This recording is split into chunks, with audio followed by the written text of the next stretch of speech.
Bapak ini cocoknya jadi Menteri Pertahanan Keamanan, menjadi Menteri Menko Polhukam ketimbang Menteri Agama. Saya mohon maaf, karena idealisme yang dibangun oleh kementerian ini tak terbawa.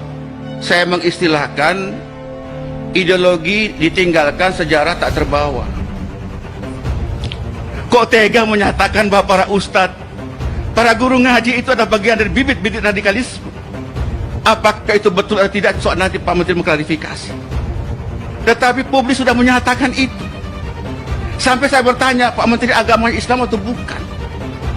Saya mohon maaf, perasaan suuzon sebagai seorang tidak boleh sebenarnya, tapi ada perasaan tak enak. Karena kami anggota DPR seperti mendayung di tengah dua selah karang, Pak. Pak Menteri Agama, sekali lagi saya mengajak, berhentilah berkata radikalisme. Berhenti berkata radikalisme. Islam yang kita pahami ini Islam yang rahmatan lil alamin, dibangun oleh baginda Nabi Muhammad SAW penuh dengan kasih sayang. Tidak ada kebencian. Kalau Menteri Agama sudah memandang umatnya, memandang rakyat penuh dengan kebencian, berhenti dari Menteri Agama Republik Indonesia. Apalagi saat-saat terakhir Pak Menteri Agama, mohon maaf, ini kedua kali saya bicara radikalisme. Pak Menteri Agama gagal faham mengenai fungsi-fungsi agama dan fungsi-fungsi pendidikan di Kementerian Agama di Republik kita yang tercinta ini. Tanpa ingin mengecilkan Pak Menteri Agama, tidak sama sekali. Tidak ada sifat alih tahir mengecilkan siapapun. Tetapi kita bicara soal check and balances, maka saya hanya ingin bicara. Bapak ini cocoknya jadi Menteri Pertahanan Keamanan, menjadi Menteri Menko Polhukam ketimbang Menteri Agama. Saya mohon maaf, karena idealisme yang dibangun oleh kementerian ini tak terbawa. Saya mengistilahkan ideologi ditinggalkan, sejarah tak terbawa. Kenapa demikian? Karena pernyataan-pernyataan Kementerian Agama kontraproduktif terhadap program-program dan anggaran kita. Mestinya menurut saya dengan DPR itu fungsinya adalah mendekatkan, menyenangkan, mengembirakan, mencerdaskan, mengajak agar yuk mari DPR bersama dengan pemerintah kita berpikir jernih untuk berbuat demi kepentingan anak-anak bangsa. Saya orang yang suka cengeng, Pak.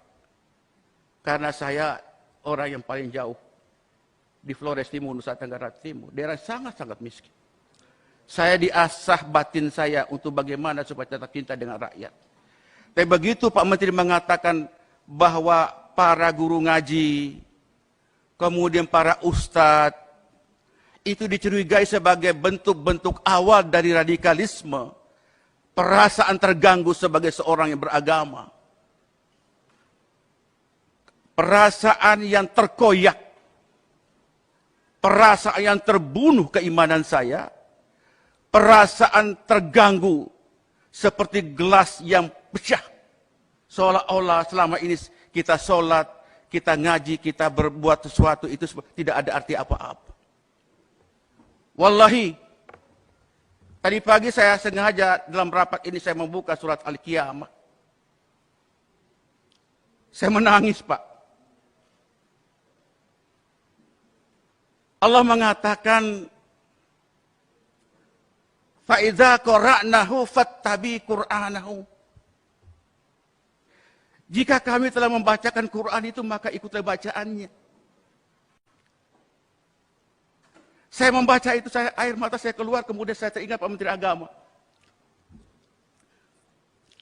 Kok tega menyatakan bahwa para ustadz, para guru ngaji itu adalah bagian dari bibit-bibit radikalisme? Apakah itu betul atau tidak, soal nanti Pak Menteri mengklarifikasi. Tetapi publik sudah menyatakan itu. Sampai saya bertanya, Pak Menteri agama Islam atau bukan?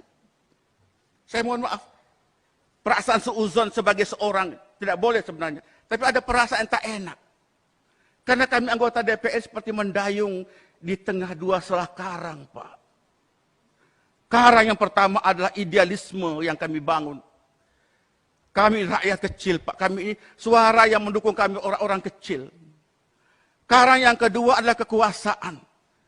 Antara dua selah karang itulah mempertemukan kita di forum yang terhormat ini.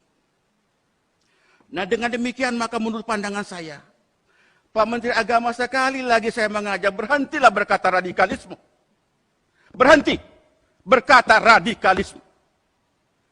Islam yang kita pahami ini Islam yang rahmatan lil alamin, dibangun oleh baginda Nabi Muhammad SAW, penuh dengan kasih sayang. Penuh dengan kasih sayang. Tidak ada kebencian. Kalau Menteri Agama sudah memandang umatnya, memandang rakyat penuh dengan kebencian, berhenti dari Menteri Agama Republik Indonesia. Hari-hari kami Pak berhadapan dengan rakyat kecil. Saya hari ini dapat viral lagi Pak Ali Tahir, perjuangkan aspirasi kami. Saya bilang aspirasi itu bisa berjalan kalau imamnya tidak batal wudhu. Kalau imamnya sudah batal wudhu, makmum tidak boleh mengimami seorang yang sudah batal wudhu. Referensi-referensi radikalisme itu kan referensi orang luar terhadap umat Islam, mau Islamofobia, menghardik umat Islam, dan tolong lihat ini Islam dalam konteks global, bukan dalam konteks Indonesia semata. Nah, oleh karena itu kami merasa sakit, Pak. Luar biasa. Saya baru habis takziah dengan Pak Mali Fajar, almarhum Mali Fajar, baru sampai. Banyak orang kerubuti saya. Kok bisa begitu Pak Menteri Agama? Saya bilang beliau orang baik, Pak. Pak Menteri orang baik. Cuma belum belajar Islam esoteris dan Islam eksoteris. Islam yang substantif dan Islam yang simbolik.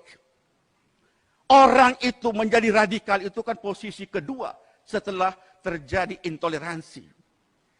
Jalannya radikalisme dalam teori sosiologi agama, intoleransi terjadi karena ketidakadilan di situ. Penegakan hukum yang tidak terjadi. Hak-hak miskin, orang miskin yang terabaikan. Kebanggaan bangsa tercabut. Liberalisasi yang begitu kuat, kapitalisme begitu kuat. Sementara orang menangis, orang menderita di atas tanah air sendiri. Nah, oleh karena itu paling mudah membangun bangsa ini jika intoleransi ini harus dimulai. Pertama adalah tegakkan keadilan. Yang kedua, sayangin orang miskin. Kurangin kesenjangan sosial ekonomi. Tidak boleh ada diskriminasi. Nah, baru radikalisme. Radikalisme terjadi apabila tiga faktor-faktor tadi bisa dijalankan dengan baik. Baru terakhir itu baru terorisme. Jadi kalau saudara menteri menganggap semua para mubalik ini adalah bagian dari bibit-bibit radikalisme, saya tidak mau bicara apa lagi. Masih perlukah musabaqah tilawatil Quran? Masih perlukah musabaqah tilawatil Quran? Yang tujuannya adalah mendengarkan orang membaca Quran, kita mengamalkan isinya, berfaedah, agar membangun kekuatan spiritualitas dan juga membangun kekuatan horizontal. Oleh karena itu menurut pandangan saya Pak Ketua, Pak Yandri, marilah kita rekonstruksi, reformulasi fungsi-fungsi agama, baik itu fungsi menyangkut masalah pembinaan internal umat beragama, antar umat beragama, dengan antar umat beragama pemerintah, mesti kita bangunkan kembali. Tidak boleh membangun bangsa ini penuh dengan prasangka. Kedua, fungsi pendidikan. Fungsi pendidikan, Anda bicara fungsi lebih berarti dibicarakan soal radikalisme, yakinlah itu. Anda sangat berharga kalau bicara soal fungsi agama dan fungsi pendidikan itu dalam perspektif dakwah, Pak. Kami suka mengalami suka duka berdakwah di lapangan. Suka duka, Pak. Tapi kami tetap berjalan. Nah, oleh karena saya menghimbau Pak Ketua, menurut saya sependapat jika hari ini kita tidak lagi membicarakan anggaran dulu, clearkan dulu anggaran, supaya fokus programnya, money follow function, money follow value, dan money follow macam-macam itu, di-clearkan dulu, baru setelah itu kita bicarakan rapat berikutnya.